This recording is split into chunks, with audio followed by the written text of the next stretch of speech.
Hello again. Hello. Have we returned? I believe so. Twitch is not showing us live for some reason. It is. I just refreshed. Where Oh, it is. Yeah. Great. I think you're back right now. I mean, I'm on there an we go. ad, but hello. Okay. You do. Okay, great, perfect.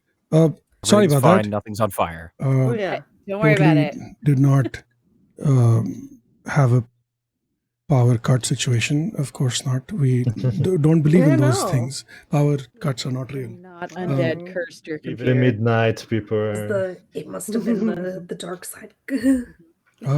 Yeah. It must have been the undead. Oh yeah, definitely. That someone it was- that EM, so they cut the power. Oh no. Yeah, for people who are just joining us, we are currently fundraising for the Trans Justice Funding Project as part of the NWD Says 48 our charity event. We have currently raised $345 for charity of our $500 goal, which is really fucking cool because we've been live for like 6-8 hours. So that's fantastic. If you would like to donate, there is a link that should pop up when I do this. No, it does not. Wait. Let me I post got it. that. Yep, there we go. Oh, there we go. Thanks. Yeah, you can donate to the cause to also impact the game. $5 gives us an extra dice roll for one of the players. $10 lets you name the next NPC. $25 summons a goblin with a fat ass. What that does is dependent on what that does. And Somebody. Tom So Bloom, you're if big you're out fat there, ass. we're gonna play your game in the middle of this game if you give us $25. Give us Goblin with a fat ass. Yeah. And for $50, there's chaos, which is chaos. I love it. more than what we've already done.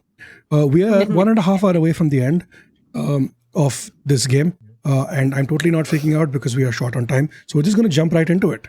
Before we left off from the break, we had our group of adventurers, or knights, cowboys, had just captured one of three, actually not one, three weird creatures who are dead but not really dead, but are human but like not really, but they have a heartbeat but like we don't know what's going on. Anyway, so they are dragged to the barracks, not to the barracks, to the brig. I don't know what I said earlier, but they're dragged to the prison, wherever the prison is for army soldiers things. I don't know. I never served. But Just a jail cell. Yeah. We're out in the sands. And they are all kept away from each other in like different cells. And so you have the chance to interrogate them, talk to them, figure out what is going on and how best to proceed from here. So whoever wants to take the lead on this, yeah. I think I can try this moment. Since I have friendly on one of my quotations and try to friend them. Honestly, I do feel like this might be Amy and Ingrid's sort of purview is interrogating. Okay. You're friendly and Ingrid, you're scary. So, Good cop, bad cop. Exactly. Yeah. And if we need a little extra muscle, I feel like that's where Jethro comes in handy. Well. I'll get up on him if I need to, but I'd rather not do it. Yeah. Yeah, well, I go. So wait, who's interrogating? It seems I'm going to try the one that's awoke. Yeah. Or... So you walk up to one of these people. They haven't really said anything since you took them in, and yeah, as they see you walk in, they're like, "Oh my god, hi, hello, where am I? What is going on? Why am I here? Why am I in prison? What did I do? What am I wearing? What the fuck is going on? Help! Are you my lawyer?" Oh, okay.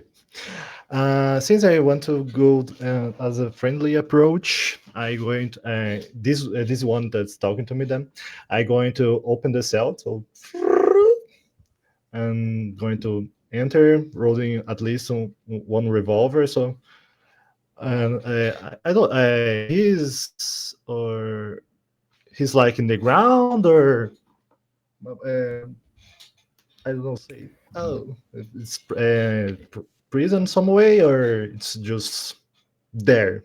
So As they've free got as you can. handcuffs on. That's about it. Okay. Nothing else here.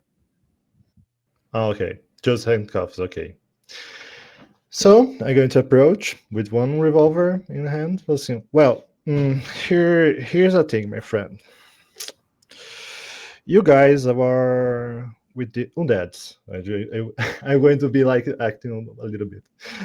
You'll be like we was with the undeads. Well, my friends didn't care you others friends, if that sounds weird, but they are fine. But there is a thing. Why are you with the undeads? What? What are you talking about? What is undeads? What? What is an undead?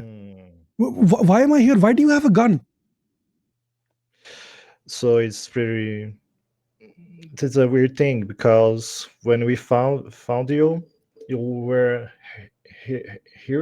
wearing these strange things in your body. I don't know if you can check yourself real quickly. I've been trying to get it off, but it feels like it's glued to my skin. I can't take it off. Why am I wearing this? And this person looks visibly terrified from what you can tell from their face. I just want to establish, are the others also here, or is only Amy here? Oh, that's a good point. I think I guess we could be here maybe in case we want to like give suggestions or discuss. Yeah. I there with one of them. I don't know if you guys want to be close as well, or maybe checking out. You could be in like the one. next room listening in, but not visible, if that's what you want to do.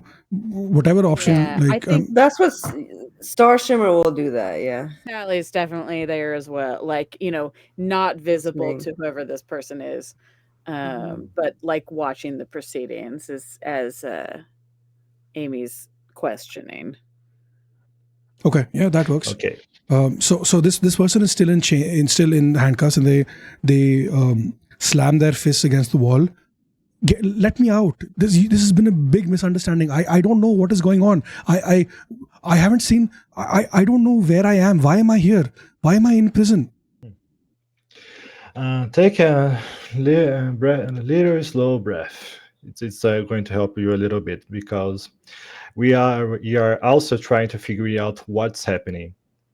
The way you're acting, it seems you're maybe did happen some brainwash or something like that, because you wasn't with good people to be at first. Hey, no, fuck you. You're being brainwashed. I'm not.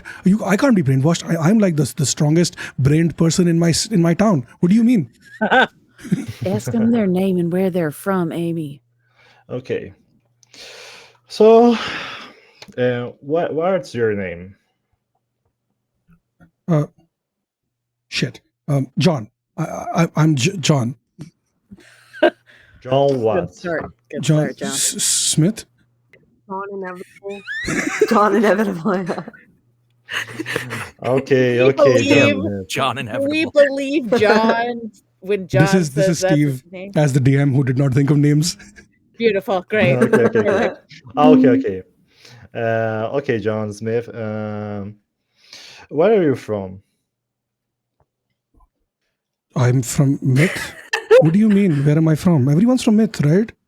Isn't that like the whole thing? You know what I mean. Where did you come from before getting here in the cell?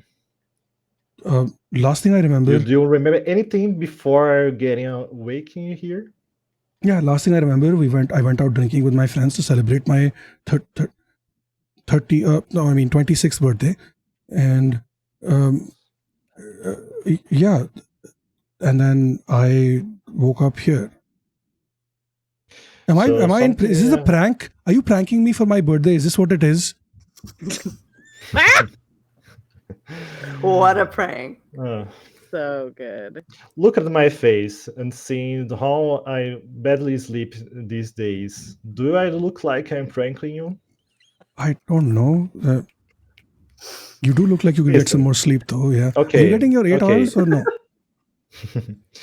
I understand that it was having a great fun then, but unfortunately, something happened to you and your friends, and there's some things in your skin. Is it you really don't want to see understand what is this, but something happened, and I think you one of the guys that can help us deal with it. All right, I've had enough of this bullshit. And you hear this sound, this voice, not just from John Smith, but from the other two in the cell as well. Great. As they both say, I've had enough of this bullshit.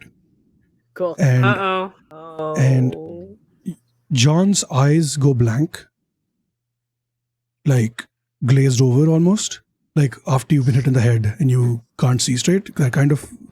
And you can only like their eyes roll up in the back of their heads, so you can't see the pupils anymore. And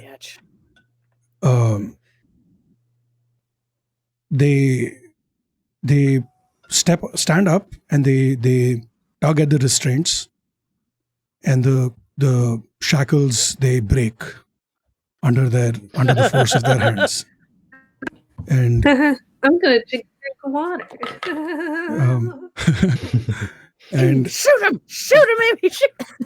John just like completely Use fire. So from the slightly higher pitched voice, their voice drops like 2 octaves, goes deeper, and just what you hear, all of you hear different things in your head.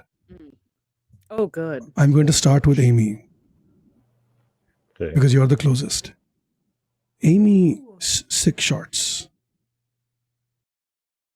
A bounty hunter. A friend. One of my closest friends, even before you betrayed me and chose my brother, my nephew. I thought we were friends. I thought I brought you in as a bounty hunter, and you chose my brother. Oh gosh. I am still hurting from your betrayal, but I can give you a way out. You know I am going to take over the land of myths. You know I'm going to turn everyone undead. And you know I'm going to rule as the cannibal saint. It is my birthright to be king. It is my legacy to destroy myth. It is who I am. Join me. Bring me the bodies of your friends 2 days from now at midnight at the edge of the salty sea. And I will give you everything you would have ever wanted. Money, riches, gold. You and I can rule side by side. Away from prying eyes, not worrying about who's looking. You don't even have to be a cannibal if you don't want to. So thoughtful. It could be everything you need in a man. Quote of the year. You don't even need to be cannibal. Yeah, you were my Why would we have to worry about that from the cannibal saint? Oh. You don't need to be cannibal. Yeah. Whoa. You were my closest friend. Oh, where'd that go? And I do not want you to deal with the repercussions of betraying me. You have 2 days. Who do we go to next? Let's go to Jethro. Jethro, you hear, as you hear John stop talking, you very distinctly hear the voice of the cannibal saint in your head. but you hear it from 3 different sources, almost as if 3 different people are talking in your head at the same time. But it's the same voice. Kind of like an echo, but worse. Jethro, the Dauntless. What makes you so dauntless? Why can't you just be Daunt? What? Yeah, this guy have sense of humor. I left you alive for a reason. I made sure that my undead did not kill you because I have bigger plans for you. You are, and you will continue to be, the most effective knight in this troop. You should be leading it, not Sir Darian, not Midnight Sally, not Star Shimmer. This should have been yours. I fought for it, and this is what I get. This is what I get. I fought for you to be the knight in charge, and my brother betrayed me for it. I am sorry that you lost your friends, but that was I was trying to defend myself from betrayal. They betrayed me first, but you never betrayed me, and there is still time. You have 2 days. 2 days from now at midnight, bring me the bodies of your compatriots. Show up at the edge of the Salt Sea, and I will bring your friends back. I will bring your troop back. You do not have to be here alone. You can be reunited with them. And you don't even have to be a cannibal. It's fine. So good. Oh, God. I'm sorry your friends died, but Don't need to be Don't cannibal. even worry about it. You hear him. It's almost like he's begging or pleading with you to don't make me hurt you. Join my side and we can hurt people together. Excellent. It's definitely an offer that Charmer. exists. Of all the offers, it certainly is one. Yeah. There is silence, but you can tell that the presence still exists, it still lingers if you wish to talk back.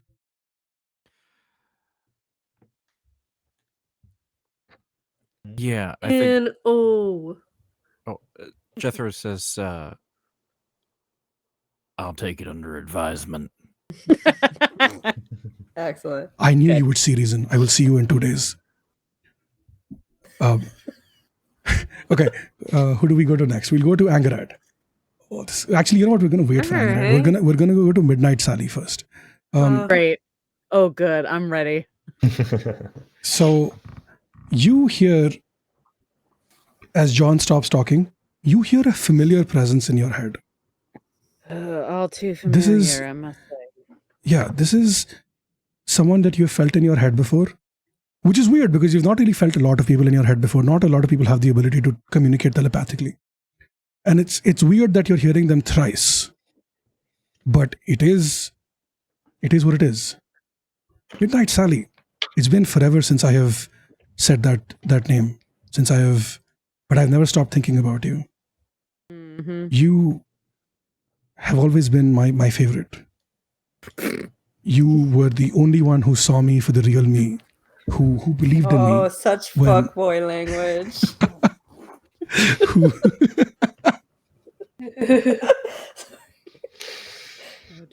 when you were my first choice to be by my side, to be my second in command when I became king.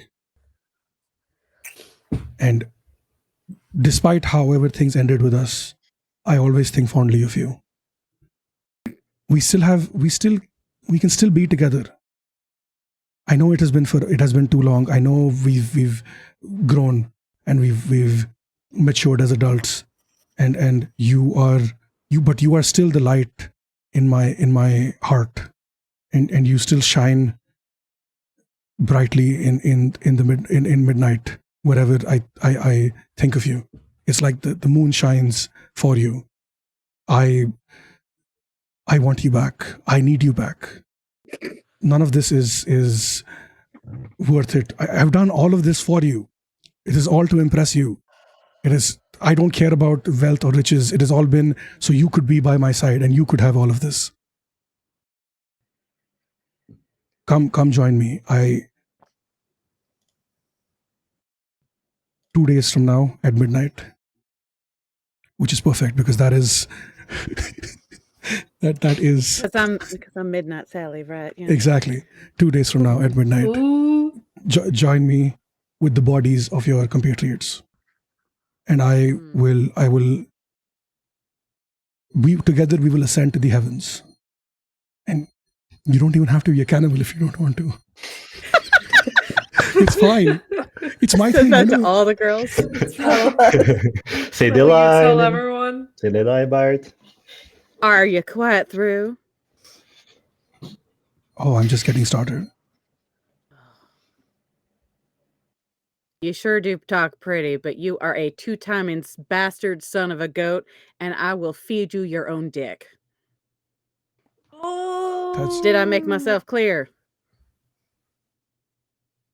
We Go can to discuss kinks later. That's not what this is for. Oh, I'll see you in 2 days. Don't you worry about it. Wait. I will await your arrival. And then it just goes silent. Okay. Next, Star Shimmer. For you, what you hear initially is nothing but static. First, you hear the voice of Stargazer in your head. It says, Star Shimmer, there is interference. Something is trying to reach you from beyond the salt sea. I'm trying to stop it, but this is too strong even for me. This is too, and then you hear a loud scream, which is then muffled, and then it is replaced by the Stargazer, come in. it is then replaced with the sound with the sound of the voice of the cannibal saint. There you are. I've been trying to get in touch with you, but apparently Stargazer had other plans. Starshimmer, you protected me when I needed it most. You helped me be the best version of myself, even when I thought I couldn't. We never got as close as I would have liked because you were always off on different errands and things. But I always wanted you to be the first person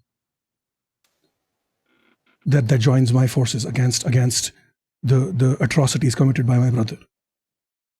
I do not know why you are still with him and with my nephew when you could very easily just be by my side and be the protector of the lands. That is who you are. You are a protector. You protect people from boy kings and kings who are weak-willed and have no sense of anything really. Come join me. I have been trying to get in touch with you for so long, but it is difficult with Stargazer in my head. But I'm here now, and I need you. I need you to protect me once again, just like you did so many times before. You have until midnight from 2 days from now. Bring me the bodies of your compatriots. Prove to me that you still believe in the cause, believe in us. And I will, when I take over the city of myth, you will be my second in command. And when I die, you can take over as the ruler. It is what you deserve as the protector of this land. there is so much that I need, but having you by my side will help with everything. And I know that there are rumors and whatever about me, but they are not true. And you don't have to be a cannibal if you don't want to. Every time. Every time. Every time. It never gets old. It does not.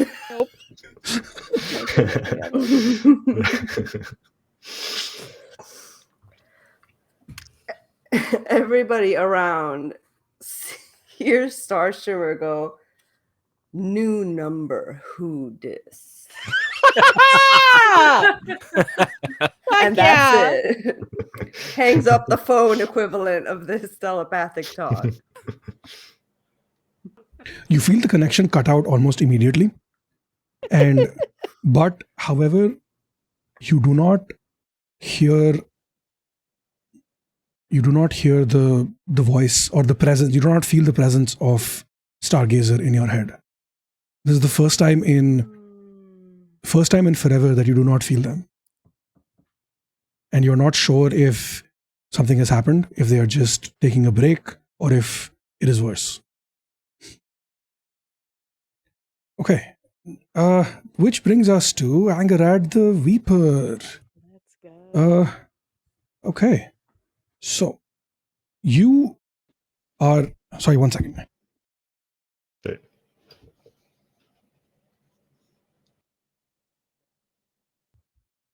Okay. Don't forget. So, You- sorry, I had a coughing fit. I'm okay.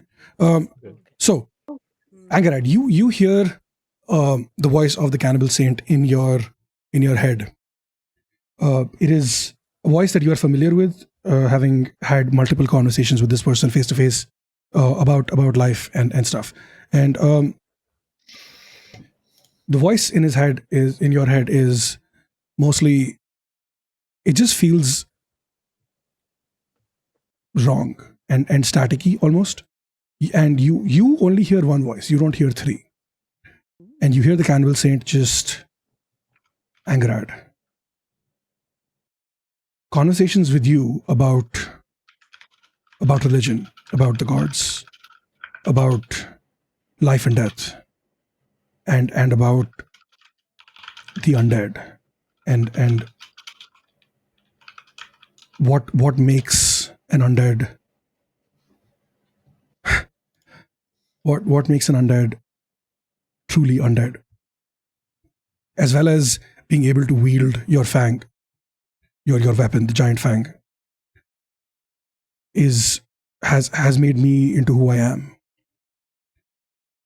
I know that there is no way for me to convince you to join me, because we are completely different in our beliefs of what it means to be a god for the Lady of the Slain.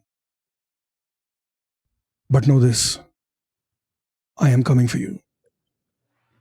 Ooh. It might take me a year, it might take me a decade, but I will turn you into an undead, into what you truly despise. And I will make you obey my commands and turn more undead for me. I will desecrate your connection with the Lady of the Slain. And once I'm done with that, I will kill her too. You are the reason why the city of Myth is still standing, because of your belief in the gods of lands that don't even exist anymore. I will see you in 2 days, dead or alive. That is up to you.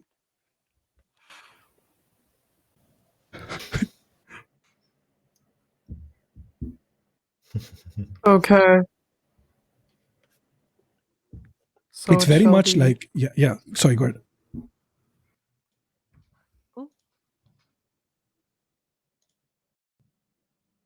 Oh no, I just spoke in character. Like, okay. Oh. Sorry. Okay. So it shall be.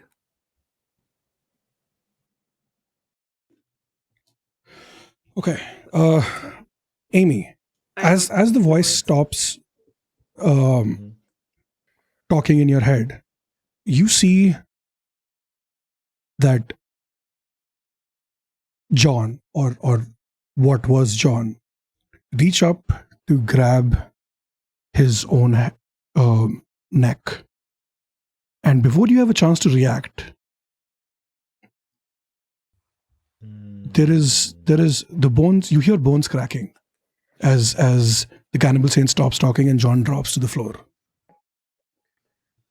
And you hear, the rest of you also hear the same sound, but you also hear it from the other cells. And if you go to check, you will notice that the other two have also done the same thing with themselves. You cannot tell if this was done by the cannibal saint to stop this conversation, or if this was something that these people did themselves to stop the cannibal saint speaking through them. But what you do notice, Amy, is when John drops, something clatters to the floor next to them. It looks like a book, leather bound, similar leather to what John is wearing. And if you open it, you see detailed descriptions of magic that is performed to raise the undead. This is the first time any of you have seen this, have seen proof that magic is being used to perform to raise the dead. And it has like descriptions of like materials required, of the ritual, how long the ritual takes, what enchantments or incantations need to be made. And Angeride, you specifically notice that this is a what's the word? This is the bastardized version of the prayers that you make to the Lady of the Slain. When you put someone to rest, it is basically that sort of ritual, but it has been corrupted, and it has been turned into this sort of, instead of putting them to laying them to rest, it is to bring them back up and turn them into mindless hordes for the cannibal saint. As you are processing this, Korth shows back up, like he walks back into the prison and is like, oh, right, so we've gathered the undead, we've put them to be grinded into the grinded, I don't know, whatever the word is, we've put them to be turned into more cannonball ash, but he notices the three bodies and just he grabs the side of the cell door to steady himself before. Okay, we need to talk about why you came here in the first place, if you have time, or would you prefer to do it in the morning? Angry, do you want to need to do something about these three? Yes. So Ingrod, he puts his hands over their hearts. Like he goes each to one. He does the same thing. He puts his hands over their hearts and he prays to the Lady of the Slain that she will preserve their bodies so that their souls, wherever they may be, wherever they have gone, they will always have a home in the material realm. And once he is finished with his prayer, he removes his hand, and yeah. As saying to Angrad, say thank you, my friend. At least it seems the person behind this scheme was just being really good person, and this horrible cannibal did something to them, and that was nice. But I appreciate that you did that.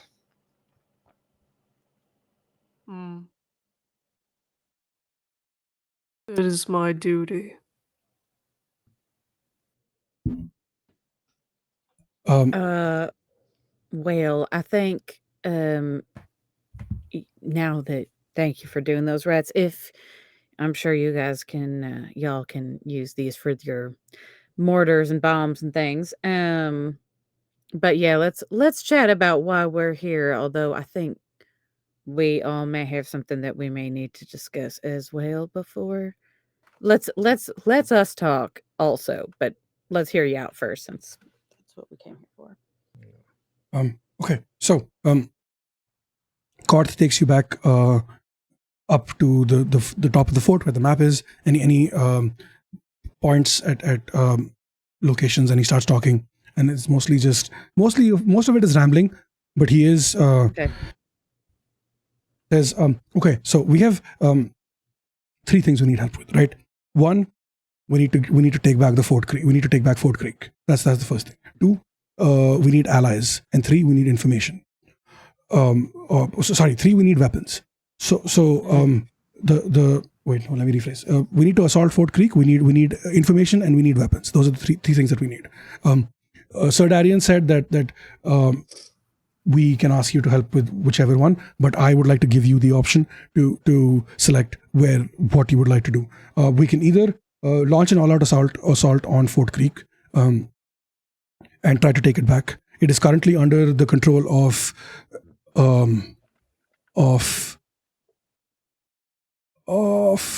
shit. Where is the name?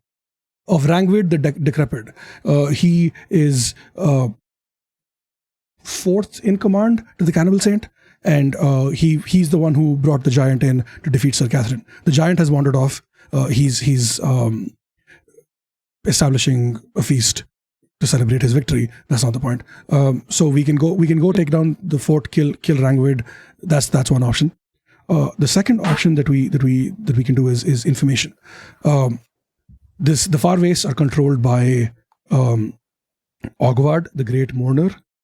He controls the vultures of the far wastes, and the vultures are used as spies to track down information to spread information he works with the Cannibal Saint simply because the Cannibal Saint provides undead for the vultures to eat. But through our sources, we have heard that Awkward is unhappy with the Cannibal Saint because he was promised dead corpses for the vultures, not undead corpses, and that is a big bone of contention between them. And they do not. The vultures do not like. Yeah, the vultures do not like undead. So that is something that we can exploit. The third option is to get more weapons.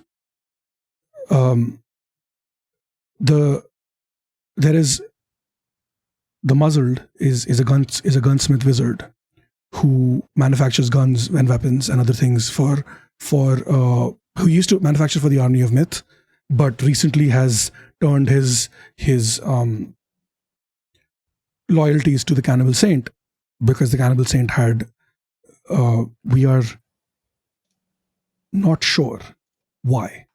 We don't have the information for that yet. But what we do know is that when anyone has tried to approach the tower that he lives in, they are fired upon, and they cannot make it beyond a certain distance before getting hit. So we don't know how best to approach that if you do go in looking for more weapons. Those are the three options that we have. The three ways for you to help us, and it completely depends on you which path you would like to take.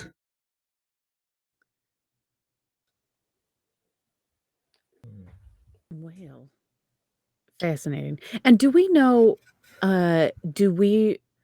Based on the conversation with the Cannibal Saint, is there one that's closer to where he wants to meet us? Or he told us to meet him. So the Fort Creek is closest to the current fort that you're in, but it's still a little bit distance away from the salt sea. The muzzled and Ogvard, they both are somewhere in the far west. They don't have an exact location, but the far west is definitely closer to the salt sea than the fort is. Maybe we should go to that place then. Gotta face our destiny eventually, right? I do feel like having big guns under us is going to be the best way for us to get through anything else. We just got to figure out how to get close to that tower. I mean, I have a few ideas, and I'm sort of with you, Jethro. I think getting guns will help this group be able to take the fort back a lot easier than if we went into the fort first. Agreed. And once we get there, a wizard knows how to deal with another. Well, exactly your brilliance. Jethro adjusts his hat a little bit. Well, and I was thinking it's a little hard for things to shoot at us if they can't see us. Shadows on the windows tend to make that a little trickier. And better guns give more confidence for the people that are afraid to shoot, and so having way better distance can make them confident enough to shoot more.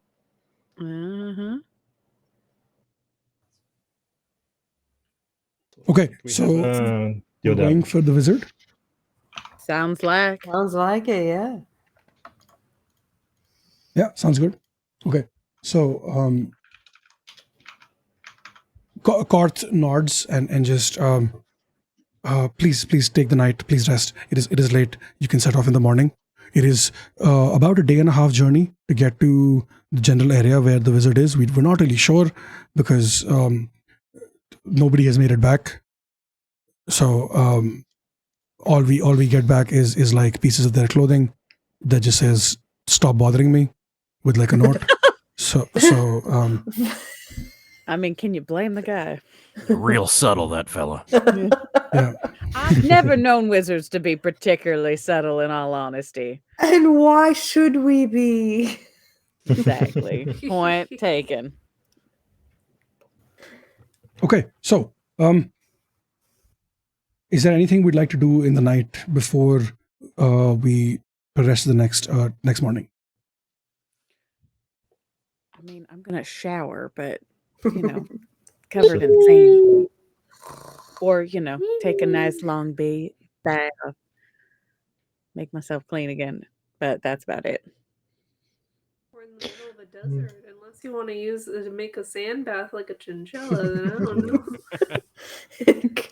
There's magic. Somewhere there's water. Might be a sponge bath, but still. Yeah, definitely that can be arranged. They bring out this rudimentary hand pump shower sort of situation, which is filled with salt water, unfortunately. Yeah, of course. But it's still water. It's still better than nothing, and you're able to take a shower, get refreshed. They instruct you not to drink it because it just makes it worse. But there is regular water as well, and salt water, please. Yeah. Thank goodness we've had all of our skin gently abraded by sand for a while. Yeah. Real good for that salt water. So exfoliated. So bright and shiny.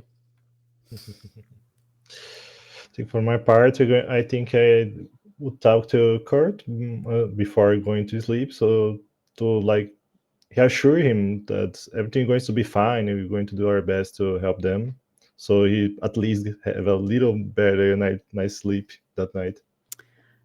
Oh, I do think we should have a chat before we all really go to sleep. Maybe, perhaps. That's probably fair. Like before we turn down. Just as y'all.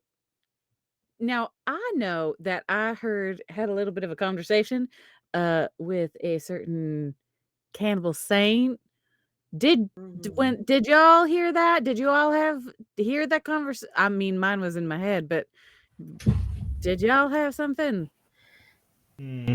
That son of a beep really did something in my head.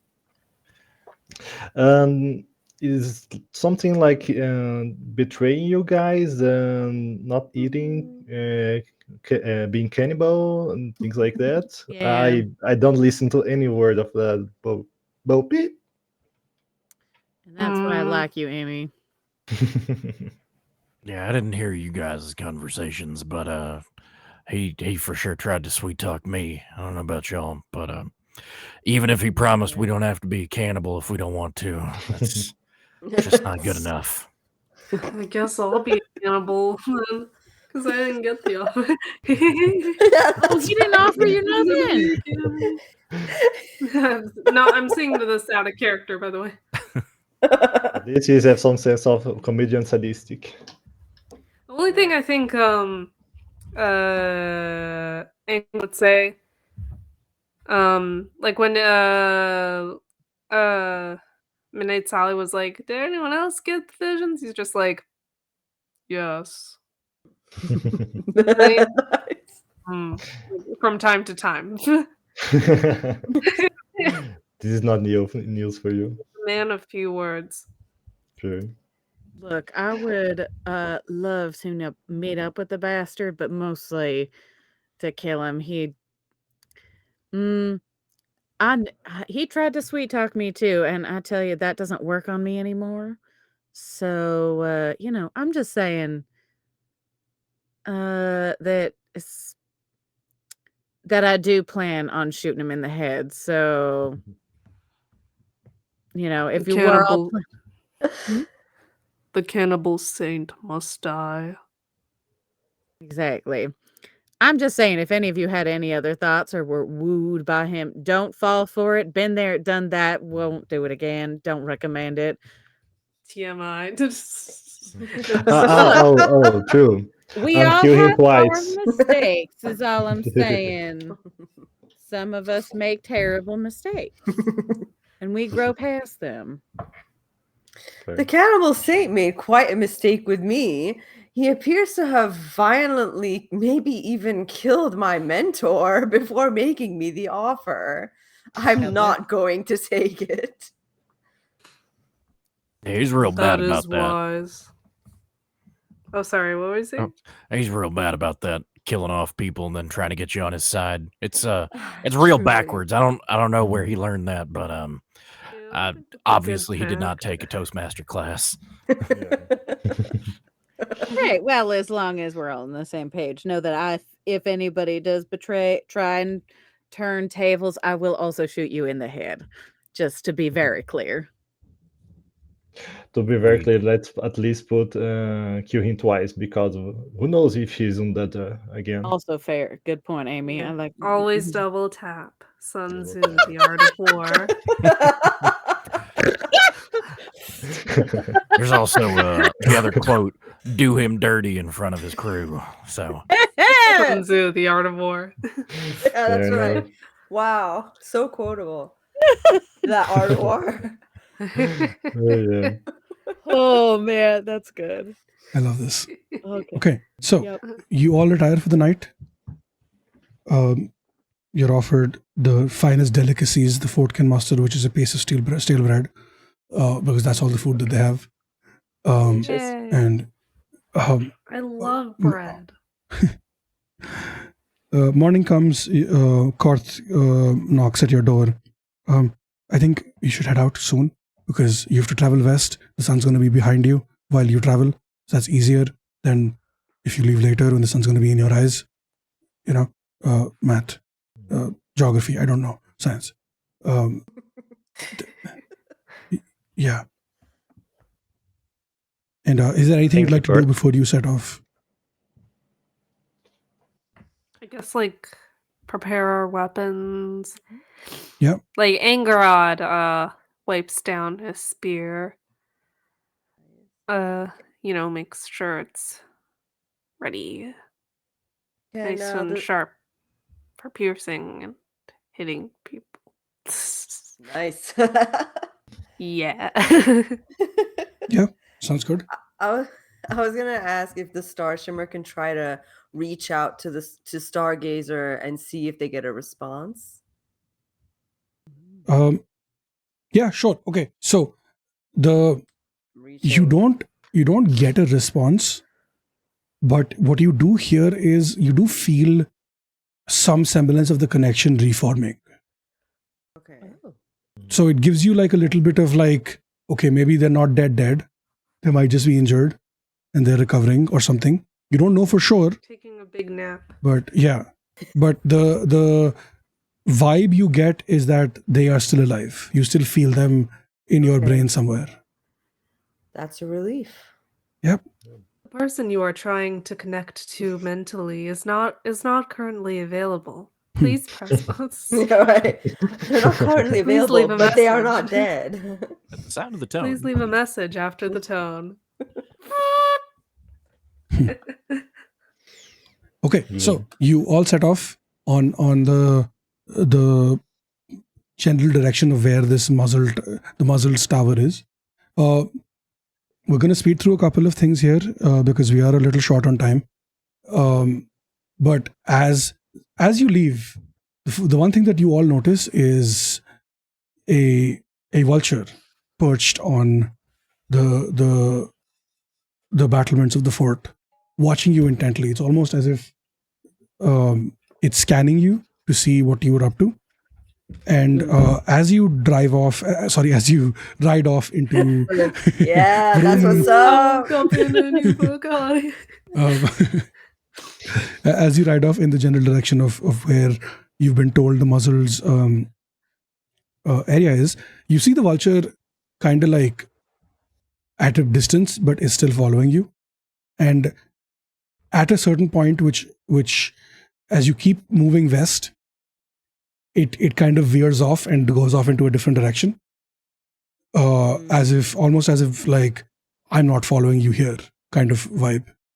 Interesting. You're on your own, bucko. Yeah. So it is your first. You've been told that this will take you like a day and a half to get to the location. So as night begins to fall, there is you start to hear this distant war cries, and you start to see smoke coming from the southwest, which is not the direction you're going in, but you see general direction of like a horde or something is happening in that direction. You can't really tell from how far you are, but it definitely is not soldiers of myth. It is either a horde gathering or a bunch of allies to the cannibal saint up to something. As you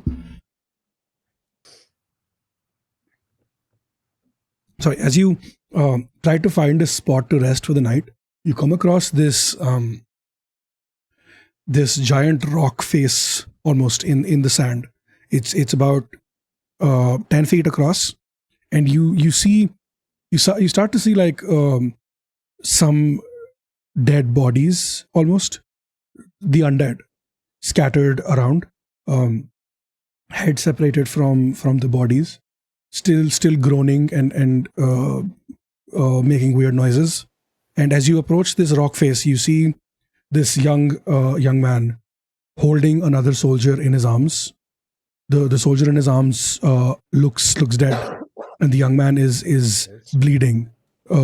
By bite marks all over him. There's basically, he looks in a very bad shape, and he just looks up at you and he pulls out his sword before the sword drops, and he also drops, barely breathing. Just he reaches into his pocket as you approach, and he hands you a note. Please get this to my family. I don't think I'm going to make it.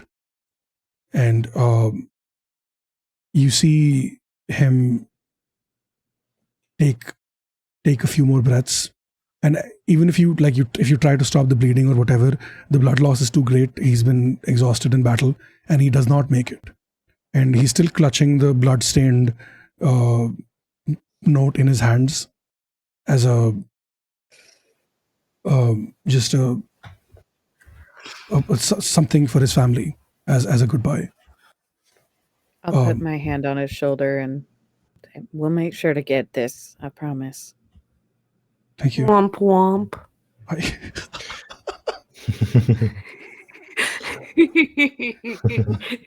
You did well. I did the best. Sure, my I dear could. friend, they're going to take you to your family. Just make sure they can't revive. They can't bring me back. Make sure. Angara does the same thing he did with the other guys yesterday. Yeah, the ritual for the dead. Yeah, makes sense. Prayer. You hear a flapping of wings as you see a vulture perch about 50 feet away from you. Can I try and shoot at this vulture? Oh, hey, the vulture ain't doing nothing wrong. Sure, yeah. I'm not going to do a challenge for this. You can just roll me a flat d6. Alrighty. This one's totally a shadow thing. I just don't want him seeing anything. I mean, I just am tired of being spied upon. Yeah. 4. Okay, that's a mixed success. So you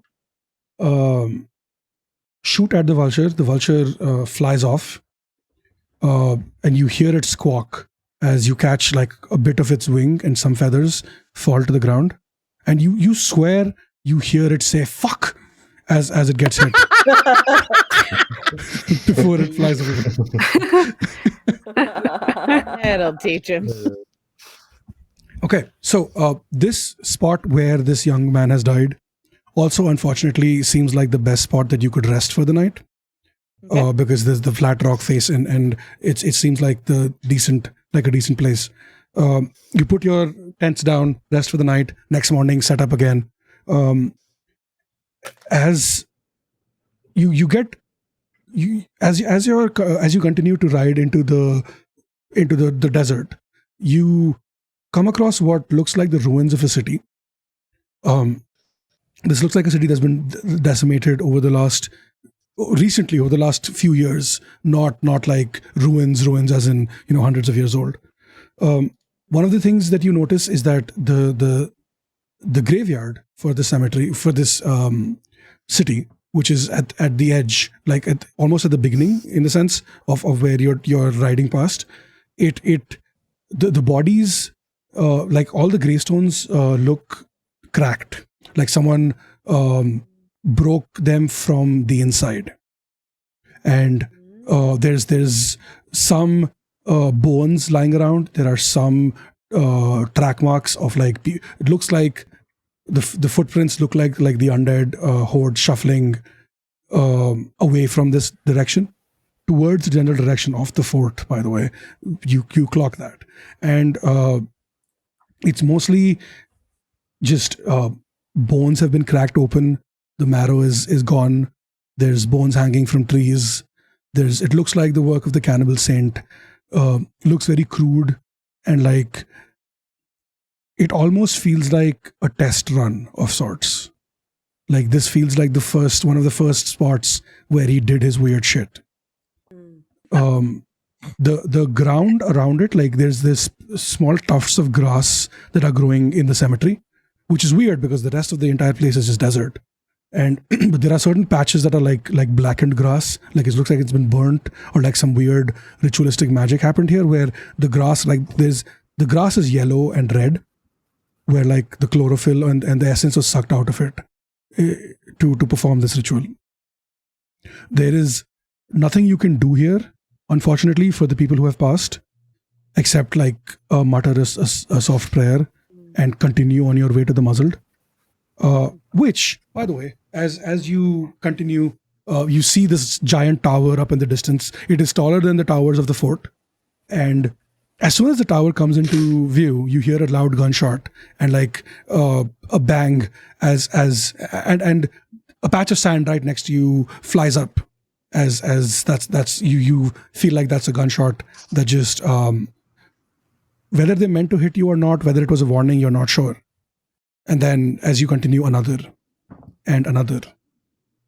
And now is when I would like to issue a challenge to Star Shimmer. Ooh, there we are. Specific. Let's go. What's up? The way that I would like to wait, you've already gone, right? Yeah, I have. Yeah, okay, never mind. Then we'll go with Jethro. Yeah. Okay. So you have lived in the wild. You know how to survive in like a jungle space, I'm guessing. Or where were you when you were away from here? Where were you living? Was it like a forest? Was it more of like a wildscape thing? Where was it? Well, I mean, I had assumed it was some sort of forest or scrubland. This being the end of everything in oncoming apocalypse, I sort of imagined that everything was sort of desertified. But as much as he could, I think Jethro was hiding in what remains of some sort of forest nearby. Makes sense. You have learned over the last few years as being in the wild. You've learned the art of camouflage, the art of hiding yourself from prying eyes, and also the art of avoiding detection. And I would like to issue you a challenge to help your. So this is not for you because you can do this very easily, but this challenge is for you to help guide your friends and how to make them like kind of disappear in the dirt so they don't get shot at. Yeah. So what we're going to do is you're going to leave your horses here away outside of the range of being shot because animals are not going to get hurt in this. And you tie them to like a dead tree stump or something, and and you leave them some food and stuff. And okay, let's do this. So let's start with the consequence. Consequence is going to be one of you are going to get shot and is going to hurt. That's the immediate consequence right there. That's like a big one. No. Right? Seems right. Yeah. How are we doing this? What reputation would you like to use here? I believe feral is the most correct. Hell yeah. Yeah, I think Jethro is going to be tapping into his, looking for whatever sort of clay might be under the sand if there's any moisture in the area, like trying to help camouflage people and just be like, no, you gotta blend in. You gotta believe you're the dirt. You gotta become one with him. You are the dirt. Bath last night, and now I am the dirt. We're all the dirt. Okay. That's great. That answers the next question as well. Do you have any equipment that will help you? The equipment is the dirt, the sand, the earth. That is your equipment. Yep. That is 2. Are you going to put yourself at risk to succeed? I think so, yes, because it's boring not to, but also it's also I mean, yeah, I think maybe Jethro's taking point. I'll just be like, no, let me show you how to do this. This isn't just like rolling around in the dirt. This is we gotta get you looking right. Okay, so the way that I would do this then is you are going to be the bait. Sure. Because you're used to living in these environment, you're faster, so you're going to like draw the fire while the others try to sneak in through camouflage. That is the vibe. So that's 4d6 for you right there. The next is any reputation that will hinder you. I don't think so. You're good. Is this task unusually dangerous? It is, because you're trying to avoid getting shot at. That is true. That removes 1 dice from your pool. And are you away from your cadre? Not really. You are with them, even though you are splitting up, but you are together. So you get 3d6. Okay. Let's see. We got a 6, a 5, and a 1, baby. Let's go. That's what it is. Hell Yeah. I was yeah. stressed. I was so stressed. Okay, so I wasn't. I had full faith. you reach down into the dirt, into the mud, into the very essence of the earth that has made you who you are, and you pull out mud and sand and you start packing it onto the shining armor of your knight friends, so it doesn't reflect off the sunlight. And it feels like second nature. You've done this mostly for yourself, not for others, but like it feels second nature to like teach them how to do this, and very quickly they're all quickly camouflaged. You take point going from the other side. The way that we're gonna flavor this is you have a what's the word? Your armor is or your helmet. You're holding it on a stick above your head and moving it around. Can Starshiver do something? Can I Yeah. lend my circlet to put on the helmet so it's super shiny? Oh yeah, definitely. Yeah, go for it. That is I love that. Collaboration. Ding. And so basically avoiding shots. Every time you hear a shot, the rest of you run another 10 feet. And Jethro, you continue basically like in a circle around the tower while the others go from the other direction. And once they have made it, and you know they have made it because you can communicate across long distances, you pocket the circlet or like put it in your coat pocket and just leg it straight. Bullets whizzing past, firing at you, but you are Superman today, and none of the or actually the Flash really, because none of them hit. Yeah, because and it's the rest of you look on and almost in awe of like, holy shit, this dude is good. Like, good is an understatement. Holy shit, look at him go. Like, just not even bobbing and weaving or anything, just a straight fucking line at the fort. That's why he's the goat. The goat. As you get to the entrance of this tower, this tall ass tower, you hear muffled noises from inside as the tower door is opened, and you see this grizzly old veteran, like I would say old even by magical standards, a beard that goes down to his knees, hunched over, bald head, stick in his hand, and he's wearing what literally looks like a dog muzzle. And you can see like his eyes are bloodshot. There's black streaks, or like not black streaks, sorry, black what are they called? What are they called? The things that you get under your eyes when you don't sleep. Bags. Yeah. So there's like really dark circles, those as well under his eyes, and you can't tell if it's like if it's a horribly done mascara job or he just hasn't slept in days. It's just it's difficult to tell even at this distance. And he just looks at you and he grunts, and you see him start to like perform a spell, and you hear the gun stop firing up top. It's an automated, you can tell it's an automated weapon that works based on his magic. He just looks at you and he just turns around and he walks in, not saying anything, but then walks like 10 feet and turns around and gestures for you to follow him. Do you follow him, or is there something else you'd like to do? I sort of look at everybody else. Can I I'm thinking about it in D&D terms. Can I detect magic? Can I detect anything else? You do get a very strong sense of like black powder smell and like magic of like mostly just weapons. The vibe is what you get from him. He's not actively performing any magic right now, though. Okay. I think it's safe Yeah. to follow.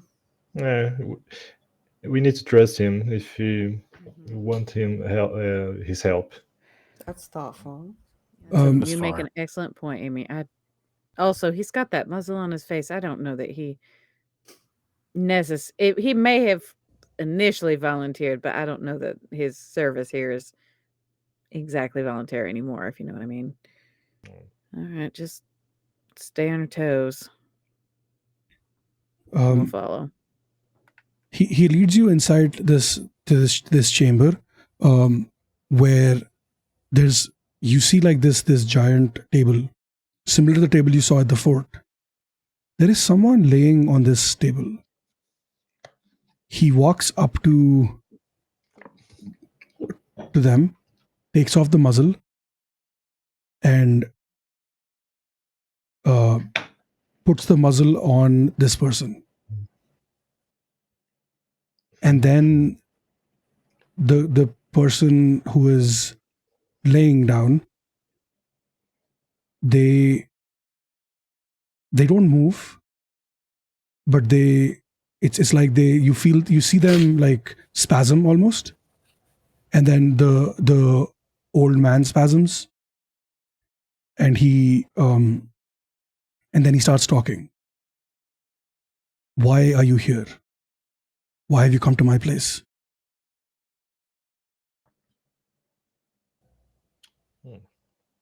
Wait. Well, go ahead, Amy. Okay. I just would say, because we need your help. We are at the fort, need someone would make weapons for us. We can, we could do some kind of deal, so to help us in some way. That could be advantageous for both of us, because we need to put an end of this carnage. And we'd much rather have wonderfully crafted magical weapons from someone like you. I mean, as you can see from my own weapon, we greatly appreciate magical weaponry. Her brilliance is not wrong. The old man points at the body, or like the person on the table, and says, I am the muzzled. And I am the muzzled. And then he points to himself and says, I am the muzzled. I will help you. I'm the muzzled. You're the muzzled. We're all the yeah, that's it, exactly. I don't understand what is happening with these two, but okay, sure. I will help you on one condition. Oh, of course. This body, and he points to himself, the old man, is weak and dying. And this body, he points at the person on the table, is young. The muzzled is a title. The muzzled is a sense of being that travels from one person to the other. This person has agreed to be the muzzled, but they cannot be the muzzled till the muzzle dies. And then he points back to himself and says, the muzzle dies. But the muzzled cannot die on its own.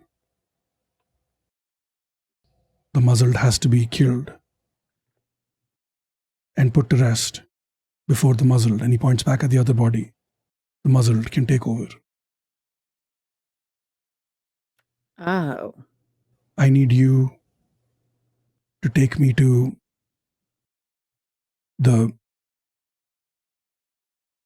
and he points in a direction to the cemetery, and he points in the opposite direction from where you've been traveling. I need you to take me there and put me to rest. I need you to take the muzzle there and put the muzzle to rest, so the muzzle can take over. Right. That makes sense, I guess. Yeah. There's a lot of muzzles. I'm glad that That sounds like that falls squarely in your territory. Sure does. Rest. We will happily help the muzzle, right? That's Yes. okay. Right, we're gonna help the muzzle. That's what we're doing. Yippee! Okay. This will not go wrong And at all. he just claps his hands, the old man, Okay. and stands up. And you see there's tears rolling down his eyes, but when he talks, he talks firm. The muzzled appreciates your help and respects your decision to help. We are a little behind, so I'm gonna speed run this a little bit. You take the muzzle to follow the muzzle to the general direction where he points to. As you get there, you start hearing more of those hooting, hollering noises that you heard earlier, and you see smoke rising. You see this place that exists is kind of like almost like a valley, but not really valley, but like there's like mountain edges on one end, and there's like a deep pit in the middle, which has like a stone slab where there's like a whole like 1800s French guillotine there is where it is. But what you notice as you start to approach is that there's a horde of undead there. You see a group of people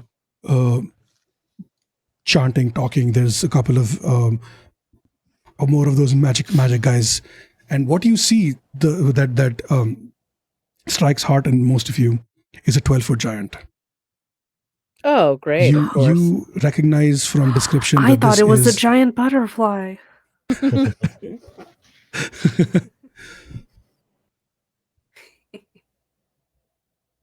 You recognize from descriptions that this is Gormund, the half giant, who slayed Sir Catherine.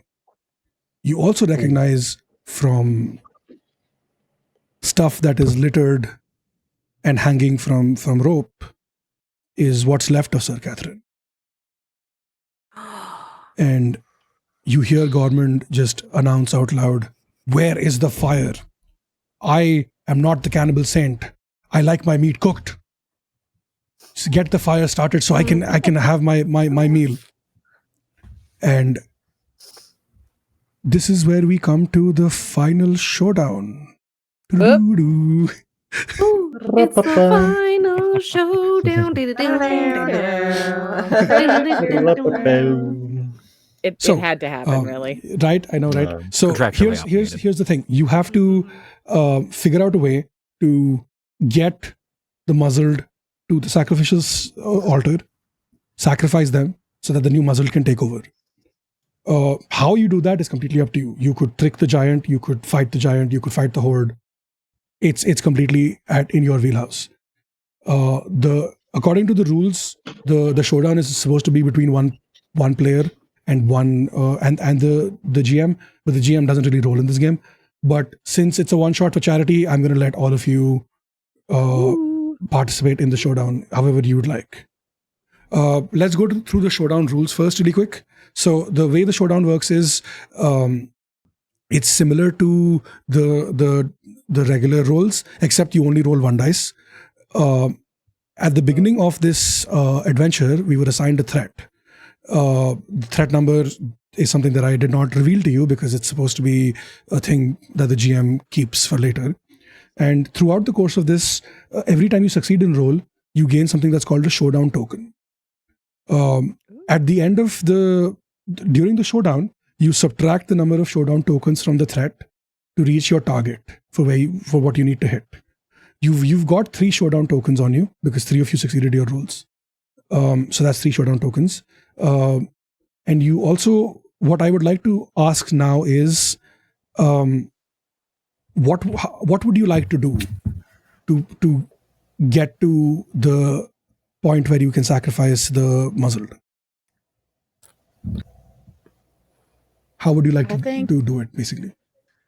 I mean, I think that that Midnight Sally is going to do what she does best and sort of lay down shadows to cover. I think the idea of, I mean, I think the hope is that Angra can help the muzzle, like that's do what he does best.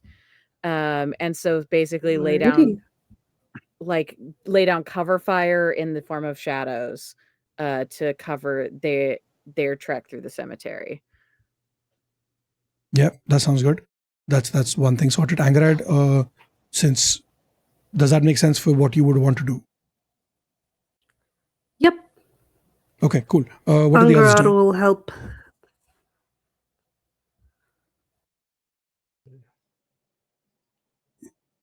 Yeah, what would the others like to do? I think Jethro has not shot his gun as yet, and so nobody has seen exactly what it does. But I think Jethro's idea is in the same vein of cover fire as Midnight Sally has thought. Rather than going wide with it, Jethro's just going to provoke the giant. Jethro's gun, Surefire, does two things.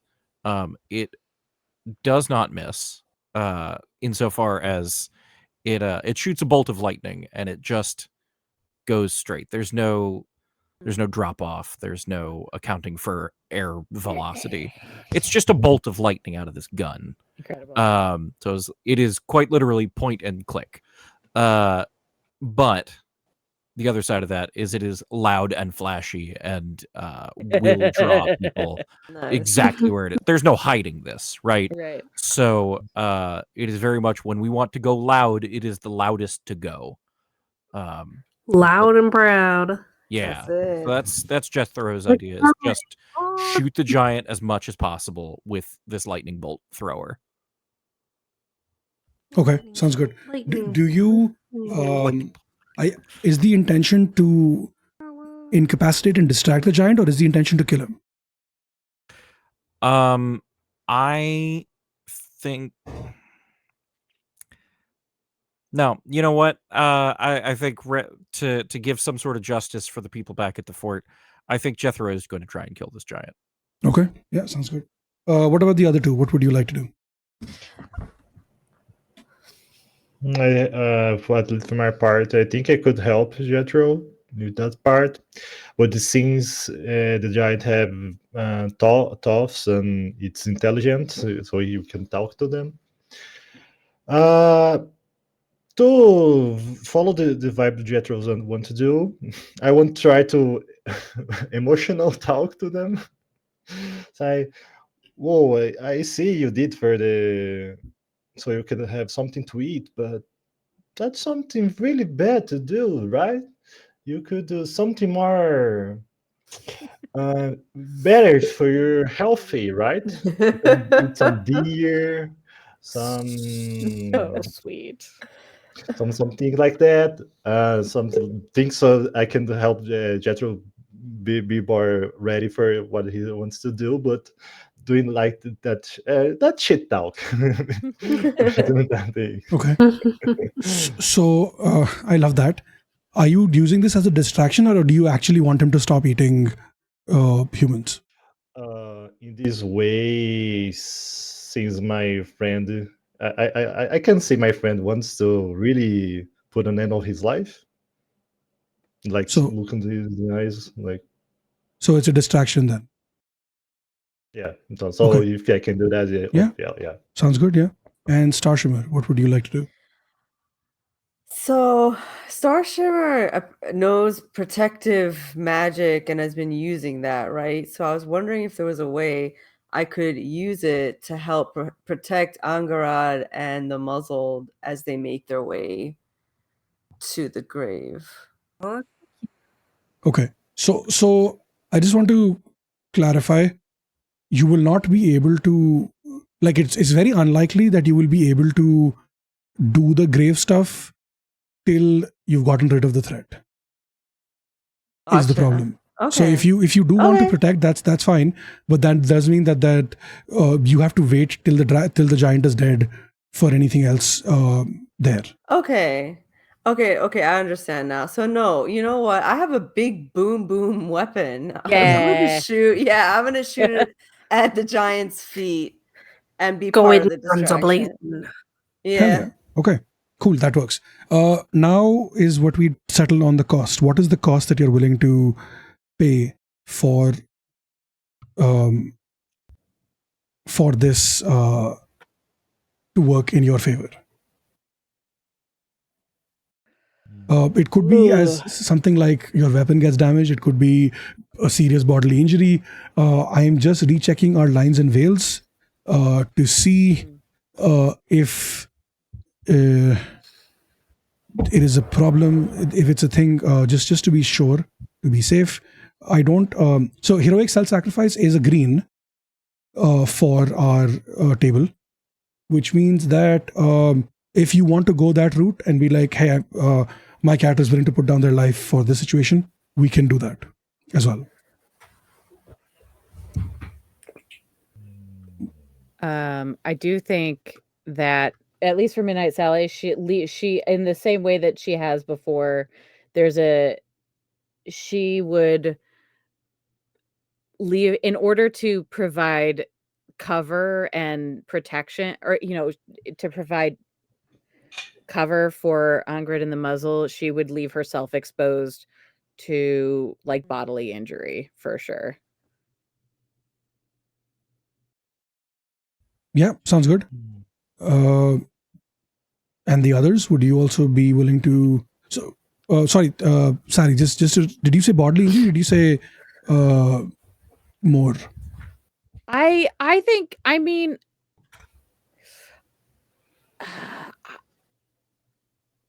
It's fine. Whatever you're cool with. I'm just confirming. Yeah. Yeah, I think like really serious. I don't think quite like she would totally. I think she's a tough broad who would probably go down and be super hurt, but I don't think that like, especially since she's not going to be pulling the main focus from the giant. I don't think she's necessarily like going to be the one who dies, if that makes sense. That's fair. Yeah, that makes sense. So like if things get fucked up, she will narrowly escape with her life is the vibe. Yeah, exactly. So okay, so that gives you a 4. I'll put that at a cost of 4. I think that makes sense. And the others, what are we thinking? I think Jethro's gun is on the line, just in terms of how quickly he's firing. Okay. I think it might, I don't know, be damaged in some kind of way. Sounds good. I think for Ingrod, he gets like pretty badly injured, maybe.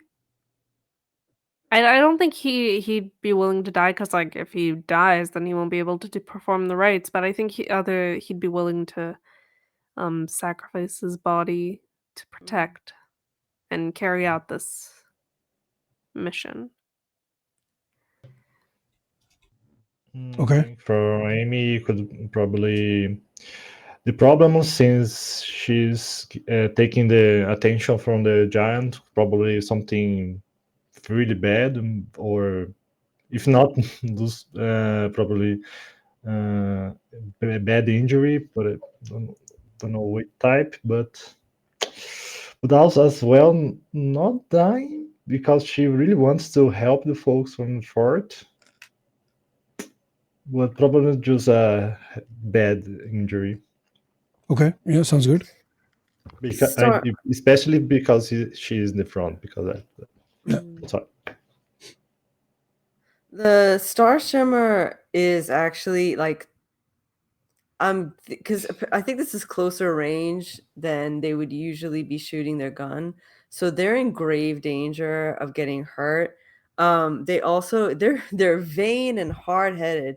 They want to get the magic shot, and they're not going to stop until it's done. So they actually are in real danger of dying, because one of the suns that explodes can explode right on them. Yeah, that's fair. So they're in serious danger. Yeah. Okay. So what I'm going to do is Angarad, Midnight Sally, and Amy. Your cost is 4. Star Shimmer, yours is 5, and Jethro, yours is 3. That's what we're. Yeah, I think that makes sense. So what we do is and your threat, I think, because we've handled it well and you haven't had any issues with fails, your threat is at a 10. You subtract 3 from that. You subtract the 3 because if you have 3 showdown tokens, that's 7. And plus, wait, no, let me do math really quick. Sorry. Math time. Yeah. Dun, dun, dun, dun, dun.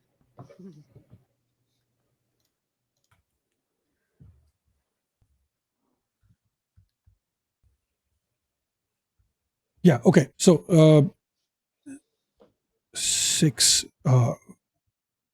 Fuck, I can't think. 4 and 5 is 9, right? Yeah. Mhm.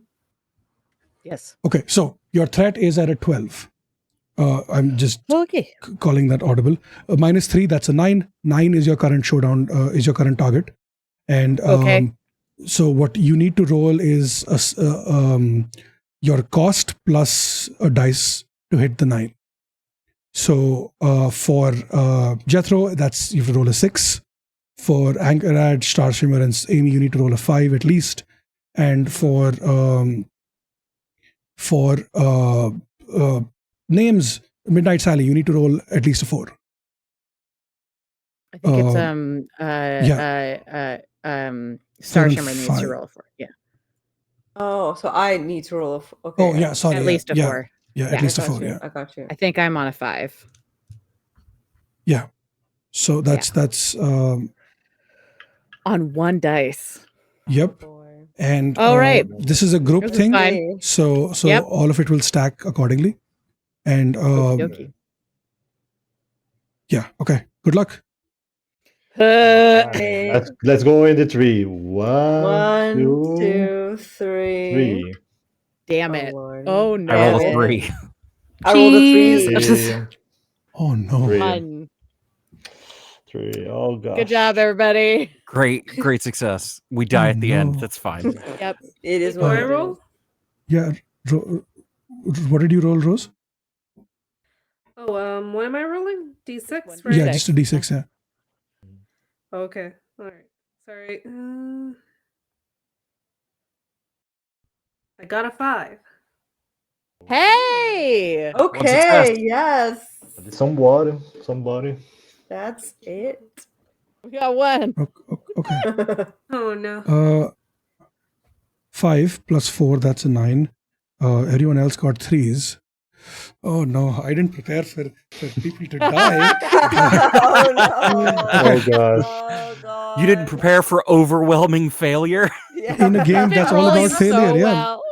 Okay. I know. That's GM, fine. you forget the name of the game. Yeah, What right. is the name of the game? Inevitable. Yes. Yes. That's Okay. so So funny, we'll alright. do learned this. you also just It's fine. Everything's fine. Everything is completely fine. So Is it? we start with Amy, because Amy is the distraction. You walk up to the giant and you're like, "Hey, why are you eating these? You should eat deer," and other things that you said. And the giant is like, what? First, he's just confused, and then you see him grab like a leg, and he's like, "I do not have time to be distracted by peasants." And he swipes at you with the leg. It is going to knock you back 10 feet. There is, you are dazed. You cannot see straight. That is when Jethro, I feel you try to shoot. You get your shot in, and also I think Midnight Sally, you were going for headshots, right? Or I was just going for cover fire.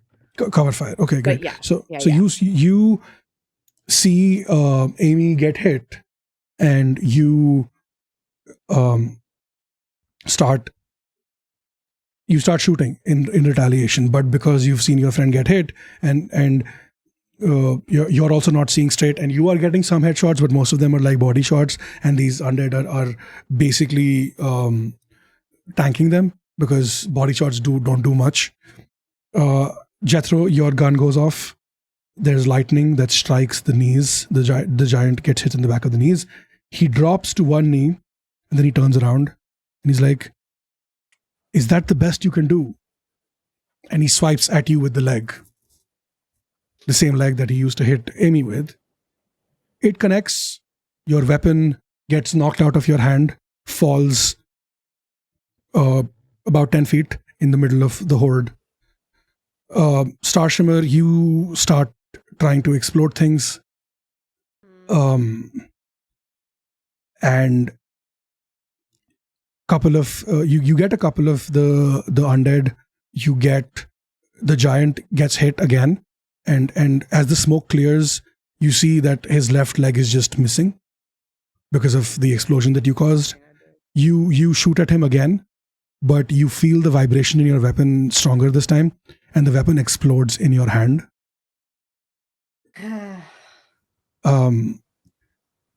Angrad, you take advantage of the situation and you rush. You basically drag the muzzled to the place, and you're like, yes. I'm like going so fast. He's like in the air. Ah. You're like, all right, buddy. And then you do the guillotine thing. The muzzled is dead. At least that part you've succeeded in. But as the smoke clears, Amy is bruised and battered in a corner. There is no sign of Starshimmer. The Jethro, your weapon is gone, and Sally, you are surrounded by undead who start attacking you. In the scuffle, you manage to escape, make your way to your horses. Starshimmer's horse follows along without Starshimmer. And you hear a voice in your head, which is the new muzzled. It's very much softer, more feminine voice that says, "Thank you for performing the last rites on the muzzled. The muzzled will help you now, and you will have weapons at your disposal if needed. I am sorry about your friend, but they are in a better place, much better than whatever this is." Before I do the epilogue, Starshimmer, what is the last thought that goes through your head before you explode? Ow. Wow. This hurts. Okay. Genuinely, the honest answer is I really do hope Stargazer is still alive. You feel a presence as your gun starts to explode, and it just says, the presence, you just feel it to just say, "I will see you in the next life, my friend." And everything goes black. The others, as you are on horseback, riding off back to the fort, somewhat successful. Midnight Sally bleeding. Amy, you're bruised, you can't see properly. Jethro, you have lost your gun. And Angrad, somehow unscathed. That's what we like to hear. Yeah. We zoom out to see these 4 people and 5 horses riding back towards the fort. And we zoom out some more to see all of this being portrayed through a crystal ball that zooms out some more. Ooh. To see the visage of the cannibal saint covered in black hoods, skin red and yellow in places, eyes sunken, thin, like as thin as a rake, hair disheveled, body basically non-existent. You can see the bone through the skin. They should have listened to me. They should have listened to what I had to say. And now Starshimmer's dead. And Angrad will be dead soon. I will kill them all. And you start hearing this loud chanting, "Kill them all, kill them all, kill them all," as we zoom out. And you see this fort on an island surrounded by undead. And you zoom out some more, and there's more undead. And you zoom out even more, and there's more undead, more than the eye can see. Enough undead to fill a lake. Hate A it lake here. that has been dried. No. And that is the last shot we see, as our heroes may have succeeded, but their demise is inevitable. That's what's And Oh, that's what's title up. card! Yes. Oh, Dun, da, da, dun. That's what's up. Yay. roll It was credits. very fun. Okay, we One did Very run fun. a little here. bit over time, 10 minutes. So let's do outros. Okay. Everybody, tell us where we can find you, and we'll just popcorn this. I'll start with Khadija. Let's go. Hey, I'm Khadija. It was a pleasure to be here. I'm on Bard Rock Cafe. You can find me anywhere you listen to podcasts, and we're also on bardrockdnd.com. Nice. Hell yeah. Amy, Lani. Okay, hello, Ali. Thanks again for everybody. It was fantastic and superb for everyone, especially as well to GM. You can find me on my Blue Sky, Emilia Lani. I just an artist, posting some art here and there. And that's it. Hell yeah. Lady Dame. Alrighty. Hi, everybody. I'm Lady Dame or LD. You can find me everywhere that's important on the internet, specifically Blue Sky at the Lady Dame. Also here on Twitch. You can find me streaming on my own Twitch channel, mostly on Mondays or on random day from noon to 4 p.m. Pacific. Also random times at random places. I'm also a TTRPG player. Usually you'll find me over on Sword and Key and random one-shots because of scheduling. But it's Pride Month, so I'm doing a bunch of things. Actually, specifically, I'm going to be back on Sword and Key raising money for Lambda Legal on next Saturday, June 28th at 8 p.m. Pacific. Playing in a game of unresolved sapphic tension with my good friend Shadow. So we're gonna be right. Oblivious space lesbians is the tagline for that game. So it should be great fun. Then also, if you like cryptids, creatures, and miscellaneous monsters, and if you like to talk about smooching them, you should check out my podcast, which is Monster Crush, where you can listen to it anywhere you listen to podcasts. It's a podcast I do with my friend Derek, and we, talk about fun, sexy monsters. It's a great time. Yeah. Great. That's me. Sounds like it. Hell yeah. Adam. Yes. Hi, I'm Adam Seats. I remembered to write things down this time.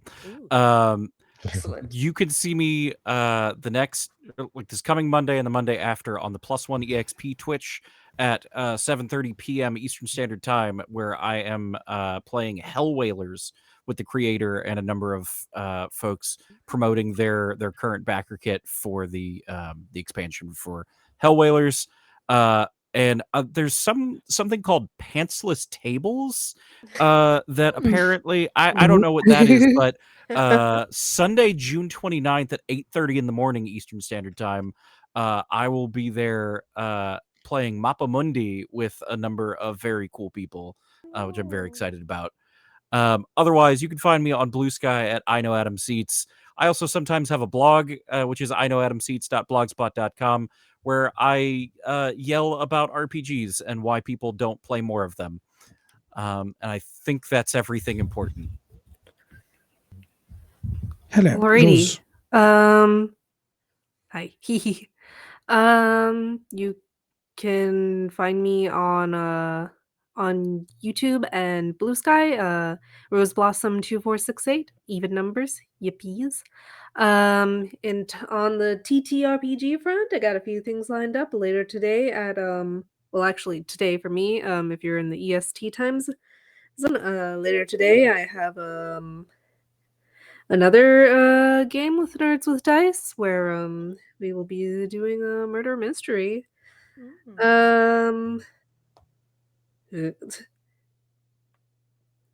I have another a game with Records of the Realms, actually a couple of them.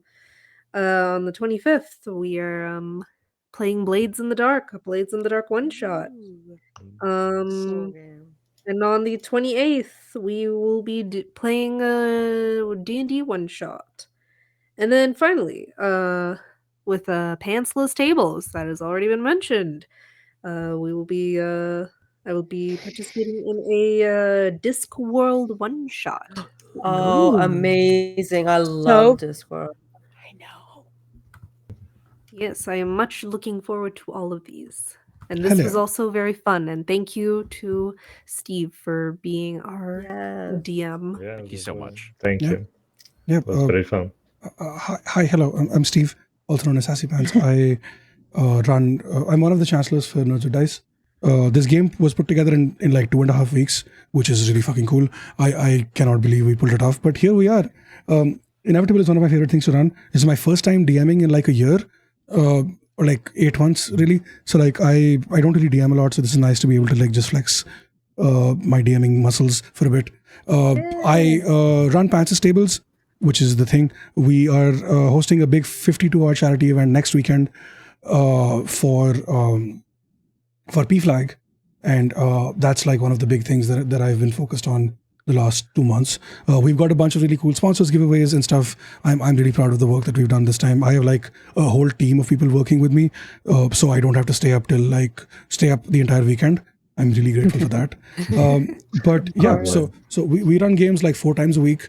Come check us out. We do D&D, Blades in the Dark. We have Tales in the Loop, other things, and when we're not streaming on Pants Tables, I'm streaming on Sassy Pants, where I play Assassin's Creed or like other cool fun games like Minecraft and Hades.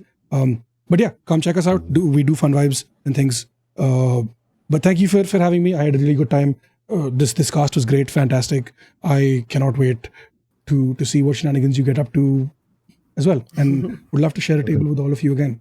We're a little behind, so I'm gonna put us on stream ending. But feel free to. We're gonna stick around in the room and vibe. Bye bye. Yeah. Don't leave, guys. everybody. Keep watching. Bye. Please keep watching. Yeah, there's a whole. recording. That's right. Yeah. We have an interview more. coming up. Yeah, don't go anywhere. Just us, but Oh shit, thank you. There's a really cool interview coming up, and please donate to the cause if you can. This is really it's really important, especially right now with how the world is, to be able to donate to as many charity causes for LGBTQIA people as possible, if you can. Of course, that's the caveat. Anyway, I'm going to put us in stream ending and yeah, bye. Bye.